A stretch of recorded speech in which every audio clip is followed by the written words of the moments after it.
Morning, everybody. Welcome back to another episode from Scrapyard Rescue. Today, what we're going to do is we're going to work on this engine block a little bit more. I went and got a gallon of white vinegar. I'm going to go ahead and slush the water jackets out here once now before I start putting it back together and get those as clean as I can.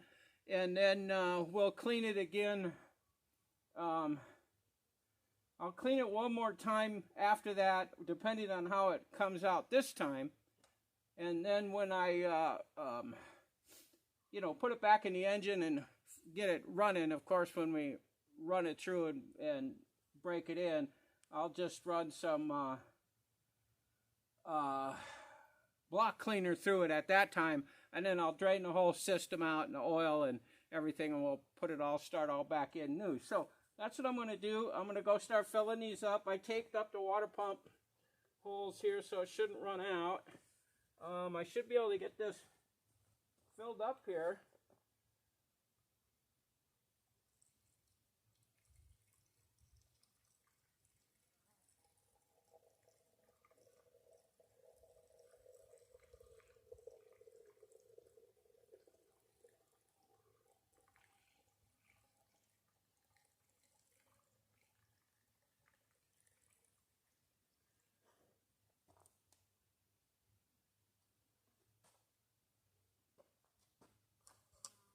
I don't know where it's all going, but I'll just keep pouring it in. Oh, there it's coming up there. Okay.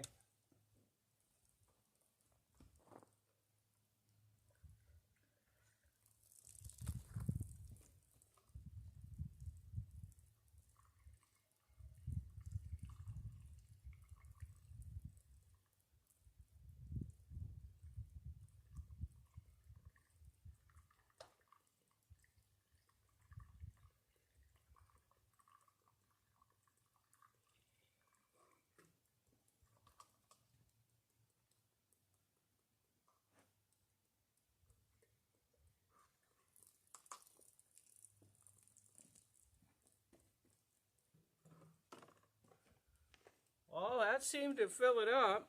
It's kind of dripping out a little. So I'm going to leave that soak probably the rest of the day. And then I'll get the hose out and we'll blast some water down in there and just see how clean I can get it. And then what I might do too is, see, it's not getting any water way up in here. So I should have only done half and had it tilted so it filled it up. When I do this, I still got a half a gallon left, so when I dump it out later, it's supposed to be real nice tomorrow too, so I guess what I'll do is,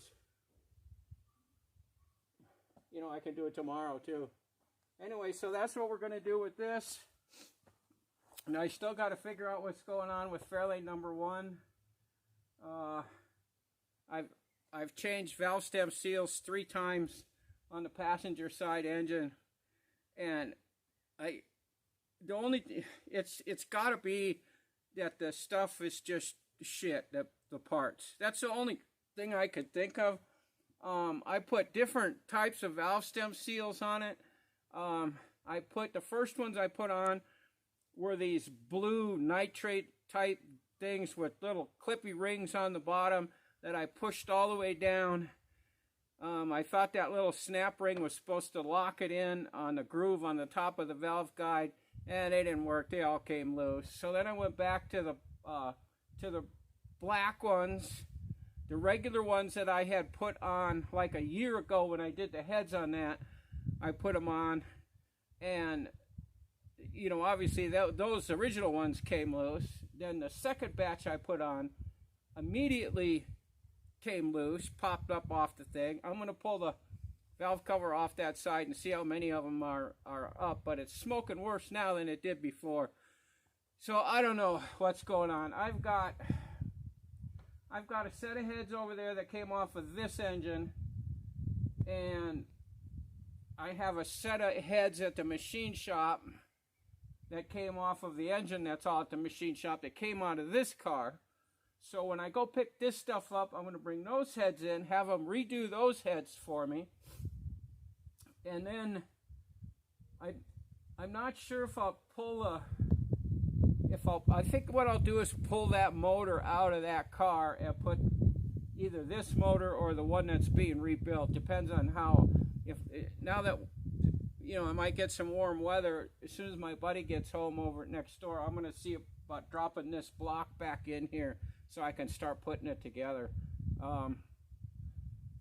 For me, it's going to be easier to just got the oil pan sitting there all cleaned and primed. I'm going to paint that today. I got a set of gaskets coming. I'll get this put all back on, and it'll be easier for me because I'm out here in the dirt and I don't have a concrete floor to run a engine hoist around on. I'm going to have my buddy come over with the tractor, and we'll set this in to the car. And I'm thinking that'll be easier for us to do that using the tractor so we can, get it in without trying, something. He's got a gantry over there that he told me I could have.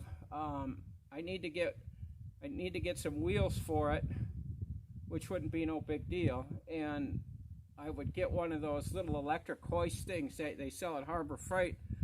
I could do that, and I could set the thing up here, get the motor hanging on it, roll it in there, get it lined up, and then use that winch on it to, move it up and down. So, but then that's a lot of work getting that thing over here. We'd have to bring it over on the tractor, and I'd have to go buy all the wheels, and I got to go buy that thing.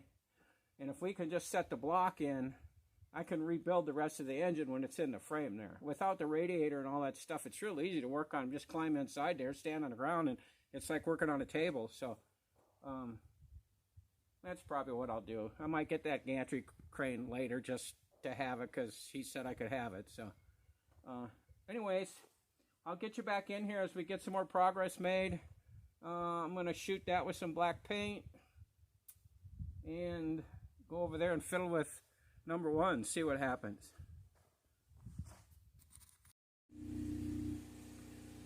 Okay guys, we've been soaking the engine for, it's been a good 24 hours now with the vinegar down in the water jackets. I'm going to go ahead and slosh this out and then crank it up so this one bank is perfectly level.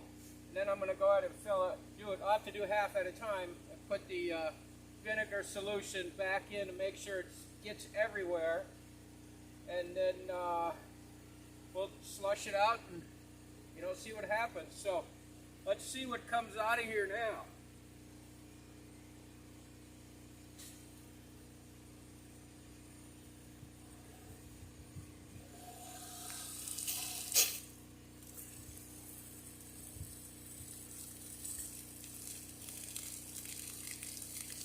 A lot of rust.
straightened out real good. So I'm going to go ahead and now pump it all out with some air.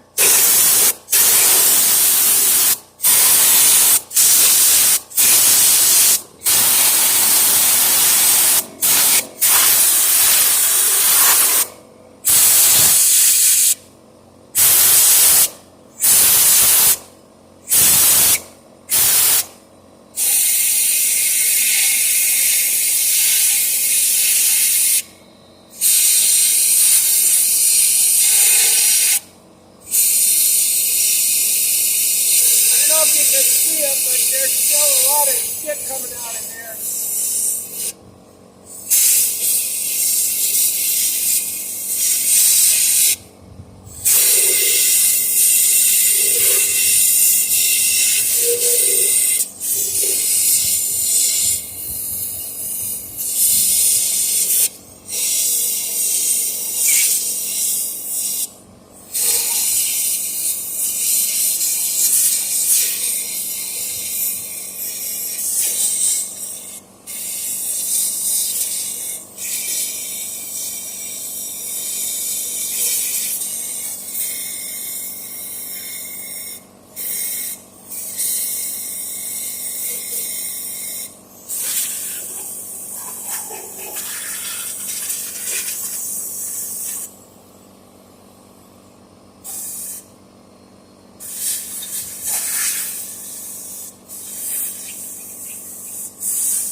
Well, that other side over there, hardly any rust came out at all. So that's pretty good. I'll just start here. I'm going to fill this all up with vinegar. And I'll let that sit till at least several hours today. And maybe this afternoon I'll come and flip it again.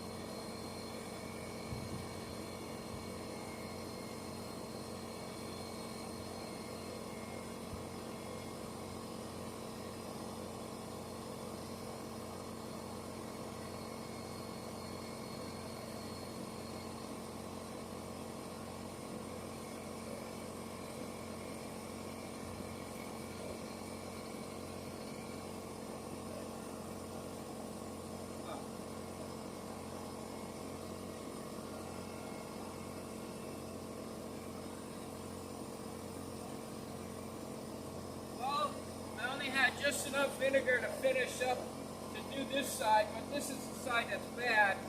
Damn it, I knew I should have bought 2 jugs of that yesterday.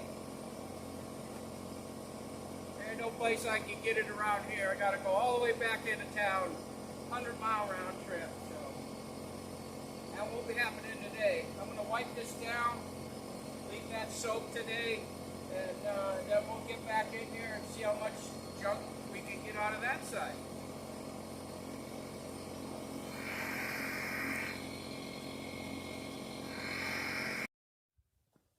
Okay, guys, we're going to do a little switcheroo here on cars.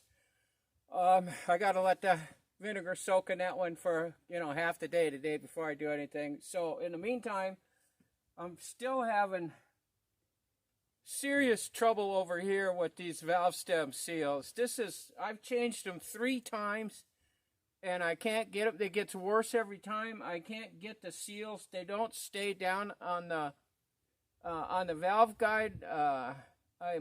I've come to the conclusion it's just cheap shit parts. I don't know what else to say, because the top of the valve guides on the outside, there's no reason for them to wear. There isn't anything that wears on them. The only thing that'll wear in a valve guide is the inside where the valve rides up and down on. The outside sticking up on the head over here, it's not going to wear out, so the valve stems don't seal. They're shitty piece of shit valve stem seals. And I'm getting really pissed because it's not easy changing these things without pulling the head off. So I don't know what to do with it. I think what my plan is, I guess I've talked about this before in a different video. I'm going to take those heads that came off of that other engine to the machine shop when they have the heads from that engine finished, and then I'm going to take these heads when they get finished, and how was I going to do that? Oh, okay, I'll have these heads finished, and then,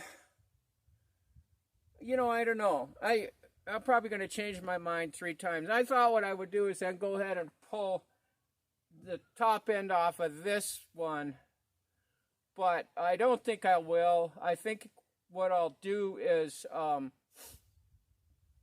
have 2 rebuilt engines, and I only got 1 car. So I think what I'll do is I'll pull this whole engine out and put the other rebuilt one in, and then I'll have the new one in over there.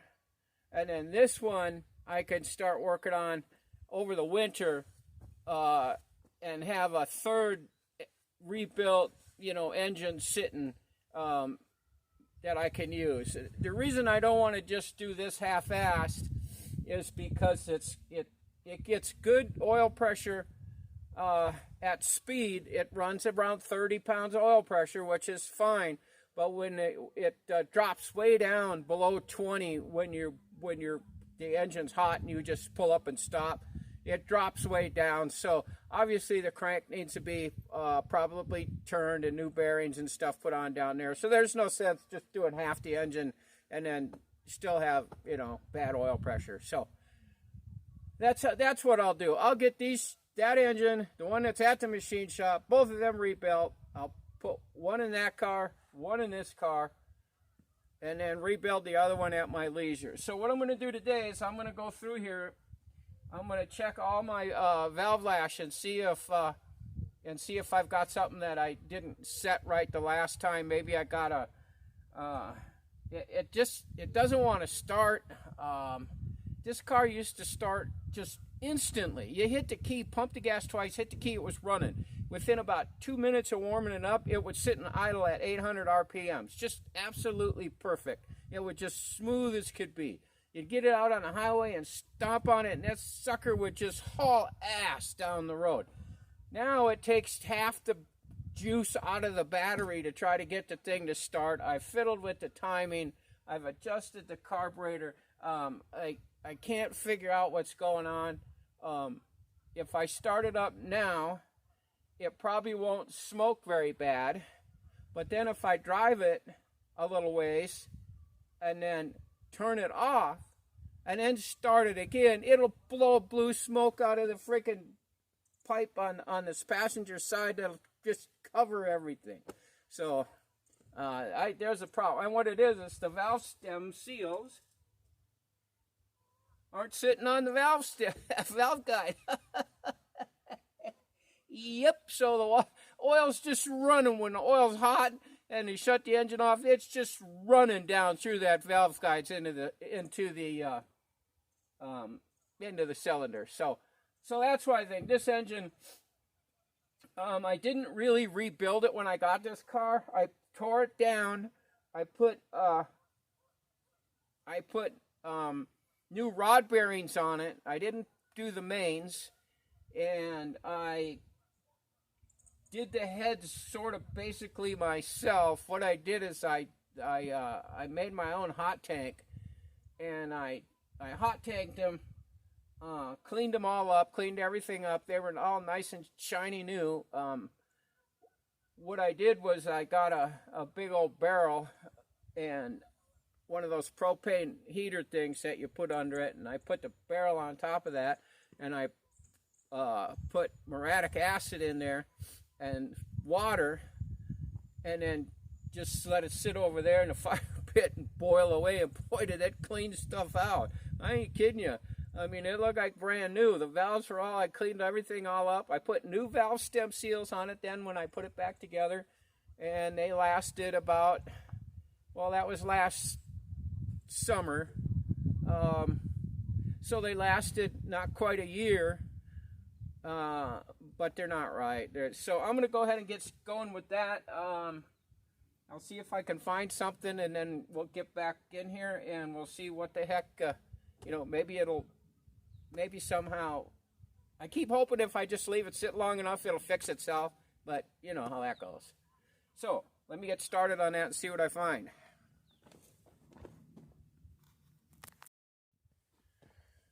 Okay guys, well, I adjusted all the lifters, and there was a couple that were a little bit off, but nothing that should have caused any kind of problem. I didn't have any ticking when the engine was running, and nothing was, a couple of them were a little bit tight, but nothing bad. But all 8 of the valve stem seals on this side of the engine are off. They're sitting way up at the top of the, up against the top of this valve spring. Now, one of them, out of all 8 of them, stayed where they're supposed to stay. So, now what do? Do I do it again, the 4th time? Where do I get valve stem seals that will actually work? Obviously, there's no point buying them from O'Reilly's or online. I bought one set. I bought I guess they call them nitrate ones, or blue. They got little caps on, or little like clippies on them that I thought would work pretty good because they would just go down and clip. I thought that spring clip would hold them in the little groove on the top of the valve guide, and that's how that was supposed to do that. But apparently it didn't, because they came off anyway. So then I bought another set, and I got the same ones that I put on the first time last year when I did it. It was the exact same style of cap. But I'm looking at over here on this engine. Over here, I took one of the valve springs off because I lost, when I was working on this, I lost a couple of the keepers. So I swiped them off of those heads. And when I took that one off, all of those on that head over there, all 8 of them on the one I just looked at, every one of the valve stems is still down where it's supposed to be. Every one. That's engine's probably, what, 50 years old? I don't know when the hell where it came from. And it still works. But they're a different kind of seal. They got a little groove inside of them on the bottom where you push them down, and I think that's supposed to cap into that that little groove on the valve guide. So do I hunt down valve stem seals like that and then do it again? Or, I don't know what to do. Just put the rocker cover back on and say piss on it and just, do it later, do something. I wanted to use this damn car this summer. I wanted to start going to shows and stuff like that and finally get it out. It's been 2 years I've been working on it, and I wanted to drive it. I got it licensed the other day. I got a new title for it. I got specialty plates, classic plates for it. I could start rolling this thing out on the highway and having some fun with it. But I ain't taking it to a car show when I start it up out there on the street with all the other clouds and it fogs everybody out of the whole place, you know. That ain't gonna work. So I don't know what the hell to do. I still got a lot of work on that car over there to get it finished and roadworthy. You know, just getting the motor in. I got to decide on what to do with the front brakes. I wanted discs, but I don't think I can afford them this year. I'm probably just going to have to stick new drums on the front and go with that. It needs a new drive shaft. Those are probably, thinking probably at least $500 for a drive shaft. Couple of $100 more for the front brakes. I don't even know what the bill at the machine shop's going to be. You know, every time I call them, they haven't even done anything. You know, so I don't know what the hell that's going to cost me. Pretty much everything else is kind of done on the car. I would have to put the carpet in, of course, and you know, finish up the interior. The interior is pretty much done. It needs a carpet, and then I'll put the seats back in, and then I got some stuff to do under the dash. And everything, I had taillights, all that stuff are in. Headlights. Let's just get that motor in. Oh, I got to take the gas tank in and have it to the radiator shop and have them clean it, and there's a leak in it, and have them fix the leak. Oh, and exhaust. That's going to cost. If I go with duals like I did on this car, it'll be around $500 for that. I want to put side pipes on it. I want to have a car that has side pipes before I die, you know. And hell, I'm 70 years old now. Dying's not that far down the road. I don't think I'm going to do any more cars. I'm sick of this shit. I don't know about you guys, but this parts stuff is unreal. You know, I notice like guys like Vice Grip Garage. You know, O'Reilly's must just sponsor the crap out of him because. You know, he's always talking and bragging up O'Reilly's, you know, and everything. He never gets a bad part from O'Reilly's. It's pretty funny how that is. And then you got Junkyard Diggs. He does the same thing. He's an O'Reilly's fan, and he never talks about bad stuff. But boy, watch Pole Barn Garage and let him tell you what he thinks of O'Reilly's. And he thinks the same as I do. Every freaking part you buy from him is a piece of shit right out of the box. This car has... let's see, 3 fuel pumps from O'Reilly's. 2 of the regular type fuel pumps, mechanical ones, and 1 electric one. All 3 of them failed. The fuel pump that's on it now, I took off the engine out of that car and put it on here, and it works fine. The water pump, this is the second, okay, it's the second water pump on this car. When I put the engine together, I bought a brand new water pump from O'Reilly's. Put it on. It's already failed. The water pump that's on here, I took off of that motor off of that car, put it on here. Works just fine. It's 60 years old, and it still works. The ones from O'Reilly lasted 6 months. The alternator on this car is the one that was on it when I got the car. It pumps out 14 volts. All day long. It's fine. What else did I put on this thing? Oh, the starters. Bought a starter from O'Reilly's. Went to crap. Bought one for my Pinto. Went to crap. Took the starter off of that car. When this one went to crap, put it on there. It's still on this car. So now I have the other starter that was on it. Oh, the Bendix went out on this one. So that's sitting on the shelf. I'm going to take that into the starter place in town. We got a really good, one of those old-fashioned, old-school starter alternator place in town still. I don't think it's going to be there much longer, but you know, at least it's still the old time when you brought stuff in and they fixed it right. They've already worked on the put new bushings in the one off the Pinto the first time, but now the Bendix is going out on that one, so I got to take it in and have it fixed. Yeah, the one I put in that car will be an original Ford starter, but I'll have them fix the Bendix and go through that one before I put it in. But everything you freaking buy is just crap. I get the battery. I got to swap batteries now for these two cars because the battery I bought brand new for that car, the Pinto, is no good. It's dead already. It's not even, well, I don't know how old it is. It might be, well, it's at least 6 months old. But anyways, I think it's longer than that because I can't bring it back. Nobody warranties batteries past a year except in here. This car is a batteries from Bi-Mart. I don't know if some of you guys don't have Bi-Marts. They're not across the whole country. They're mostly up and down the West Coast here. 3-year warranties on their batteries, and they don't even bat an eye if you bring one back. I brought one back for something, and I'm not sure why I brought it back.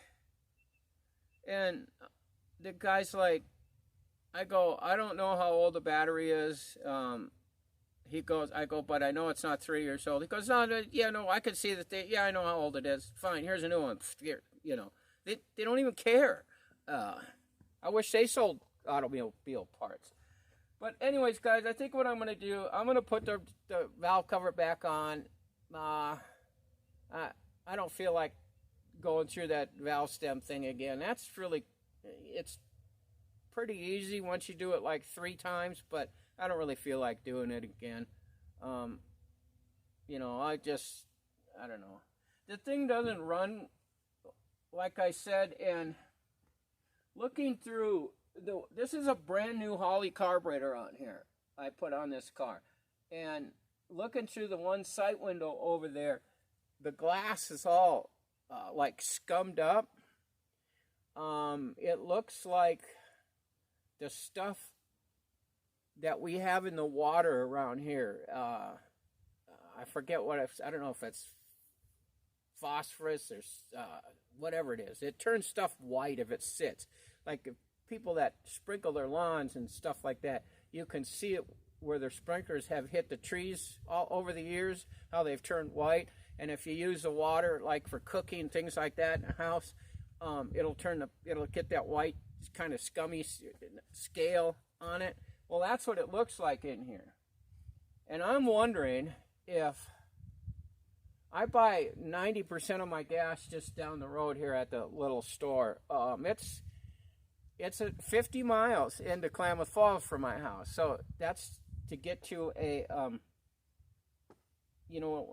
what do you call it? A name brand gas station. So I'm wondering down there just how much freaking water's in their gas down there. Why I have so much trouble with these cars trying to run right. One day they run fine, next day they're cutting out and spitting and sputting, and I can't start it. And then, put different gases, and I've run, Berryman's through the gas on here, and the fuel filter is, it's clean. There's some dirt in it. I'll change that pretty soon. But I had the tank cleaned, so I know there's nothing wrong with the tank. And I just think that, their tanks should sit above ground, how much condensation's in those things. I think, but what do? Drive 100 miles to put gas in the car? By the time I went to town, got gas and came back, it'd be on empty again, So it's kind of I don't know. I'm kind of rambling here, ain't I? It's because I'm really getting tired of this stuff. I just don't, like I say, I don't think I'm going to build another car. I'm going to go back into motorcycles doing stuff. I used to have a motorcycle shop when I lived up in Washington before I retired and came down here. You can still buy actually good motorcycle parts. I used to restore British motorcycles. I had a British motorcycle shop. Sold parts, online all over the place. Sold bikes, restored Nortons and sold them. And you could still buy top quality British motorcycle parts. That industry has come back alive. All those guys back over in England that made that stuff Andover Norton is still in business. They still make the Norton parts. Everything is high quality. Stuff fits right. It doesn't crap out. You know, and I think I'm just going to go in to do that. Give me something to do. And that way I can sit in the shop in the winter when it's cold out, put a heater on, and I don't care if it snows or rain, you know. So, I don't know. I'm going to do that. But let me get this thing back together. We'll fire it up, see how bad it smokes, see if it runs okay, and then kind of go from there. Well, guys, I don't know. I guess I spoke too soon. The starter's going out on this car now. I can't believe it. I don't know. Sometimes I think this freaking place is cursed. To really be honest with you, this place has never been good. Everything always goes wrong here. Every single thing goes wrong, and I don't think one guy could have that bad of luck in his life. You know, sometimes things gotta go right, but they never do here. Everything always breaks. Everything. So anyways, with that, I'm just going to end this video here because I'm done working on this thing. I can't even get it up on the ramp so I can get the freaking starter out. So I got to go. I'll take the other one I got into town, have that rebuilt, then put it in here, and then take this one and, you know, do all that. Just get everything, just keep rebuilding shit and, you know, something. I don't know. I got a headache. I'm not happy. So I will, thanks for watching. Oh, hey guys, come on and go ahead and subscribe and give me a thumbs up. The more thumbs up I get, you know, YouTube will send a video out to more people, and, you know, I might be able to get some viewers or something, you know, I don't know. Kind of getting tired of that too, so not going to be doing it much longer. If I don't get my 1,000 subscribers and get something going, I'm probably going to quit doing that too. So anyways, yeah, anyways, just thanks for watching, and I'll see you on another video.